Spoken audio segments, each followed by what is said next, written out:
Om Swastiastu. Perkenalkan, nama saya Ika Diva Prayoga dari kelas A1 dengan nomor NIM akhir 011. Kali ini saya akan mempresentasikan sedikit ulasan saya mengenai atau tentang Menara Petronas atau Gedung Pencakar Langit yang berlokasi di Kuala Lumpur, Malaysia.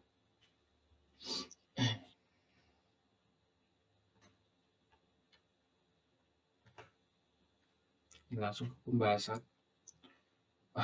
Menara Petronas sendiri merupakan gedung pencakar langit yang dirancang oleh arsitek Cesar Peli yang berasal dari Argentina. Mulai dibangun pada tahun 1998, sudah menghabiskan masa 7 tahun. Menara ini menjadi konstruksi tertinggi di lingkungan kehidupan pada zaman itu. Menara ini dibangun di atas fondasi pacuan kuda Kuala Lumpur. Kedalaman batuan dasar menjadikan konstruksi ini dibangun dengan fondasi paling dalam di lingkungan kehidupan pada zaman tersebut.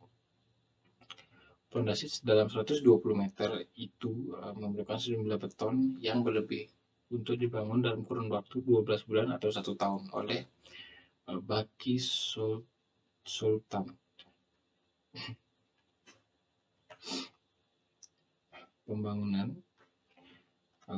menara setinggi 88 lantai ini banyak diproduksi dari beton bertulang dengan eksterior konstruksi dari besi dan kaca yang dirancang untuk menyerupai motif kesenian Islam untuk mencerminkan agama Islam di Malaysia. Satu lagi pengaruh seni Islam dalam konstruksi ini yaitu penampang lintang kedua menara yang berwujud Rab al-Hib. Menara satu dibangun oleh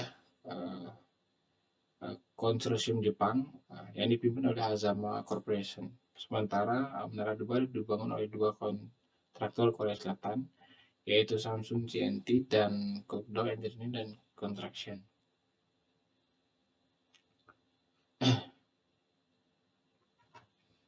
Kemudian fasilitas yang tersedia, yang pertama ada jembatan. Terdapat sebuah jembatan udara yang menyambung kedua menara di lantai 41 dan 42. Yang menjadikannya jembatan 2 lantai tertinggi di lingkungan kehidupan pada zaman tersebut. Jembatan ini tidak dipasang langsung pada bangun utama. Sebaliknya dirancang agar turun ke dalam dan keluar menara agar tidak patah dampak angin kencang atau pergerakan lempeng seismik. Hal ini juga untuk mengendalikan penghimpunan tekanan berlebihan yang terjadi di proses tengah jembatan. Karena jika jembatan dibangun begitu dekat dan terlalu mepet dengan bangun menara, perpindahan tekanan menyebar di sekitar jembatan yang belakangnya menciptakan fenomena jembatan tertekan yang mampu mengakibatkan jembatan runtuh dengan mudah. Jembatan ini terletak 170 meter di atas dari permukaan atas jalan dan panjangnya 584 meter. Sedangkan beratnya 750 ton. Jembatan udara Petronas juga sebenarnya diperkas dengan dua kaki retort yang tiap sisinya berpasangan panjang setiap satu sisinya 51 meter. Jembatan ini juga memerankan sebagai piranti keamanan jika terjadi kebakaran atau kondisi darurat semacamnya di salah satu menara. Karenanya para penghuni dapat mengosongkan dengan menaiki jembatan tersebut ke menara yang satu lagi. Kemudian ada taman KLCC di bawah konstruksi dari jembatan itu terdapat sebuah taman seluas 17 are atau 69.000 meter persegi yang menyediakan lorong untuk berjogging dan bertamasya, kolam air mancur yang dihiasi pertunjukan cahaya, kolam renang, dan taman permainan anak-anak. Kemudian ada lift. Sistem lift. Poros utama lift hasil pekerjaan optis terletak di pusat setiap menara. Semua lift utama adalah lift 2 tingkat yang terdiri dari dek bawah yang mengangkut penumpang ke lantai bernomor ganjil dan dek atas untuk ke lantai bernomor genap. Untuk mencapai lantai bernomor genap dari tingkat bawah, penumpang perlu menaiki eskalator ke dek atas dari lift.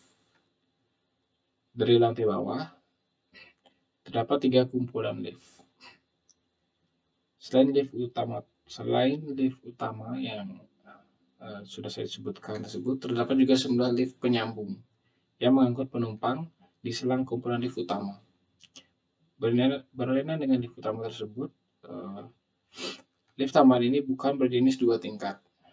2 buah lift dipersiapkan untuk mengangkut penumpang dari lantai 37 atau 38 ke lantai 41 atau 42. Lantai 39 dan 40 tidak termasuk, oleh karenanya tidak perlu seseorang di paruh bawah konstruksi untuk turun ke tingkat bawah untuk sampai ke paruh atas konstruksi lift-lift ini.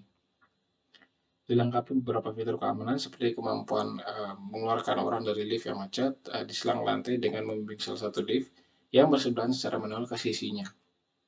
Kemudian membuka panel pada dinding untuk membuka rute untuk penumpang dalam lift yang macet agar melintas ke gerbong lift yang lain. Ketika mengosongkan konstruksi, hanya lift darurat yang dapat dipakai karena hanya dilengkapi pintu keluar di lantai G1 dan lantai 41 atau 42. Oleh karenanya, jika terjadi kebakaran di paruh bawah konstruksi, poros ini tidak berpengaruh. Lift pemadam kebakaran ikut dipersiapkan untuk tujuan darurat. Kemudian kesimpulan dari apa yang sudah saya jelaskan, yaitu Menara Kembar Petronas merupakan bangunan kembar yang memiliki jumlah lantai sebanyak 88 lantai dengan ketinggian mencapai 442 meter. Bentuk arsitektur dan bangunan towernya kembar yang di dalam terdapat sebuah pusat perbelanjaan atau mall, dilengkapi pula sebagai sebuah jembatan penghubung antara bangunan tower 1 dengan bangunan tower yang kedua dengan membeli tiket terlebih dahulu demi perawatan jembatan tersebut karena biaya perawatannya pun sangat mahal. Menara Petronas sendiri juga menjadikan gedung pencakarannya tertinggi dari kurun waktu 1999 hingga 2004. Sekian yang dapat saya jelaskan. Bila mana ada kesalahan kata atau kekurangan kata, saya mohon maaf. Sekian presentasi yang dapat saya lakukan. Terima kasih.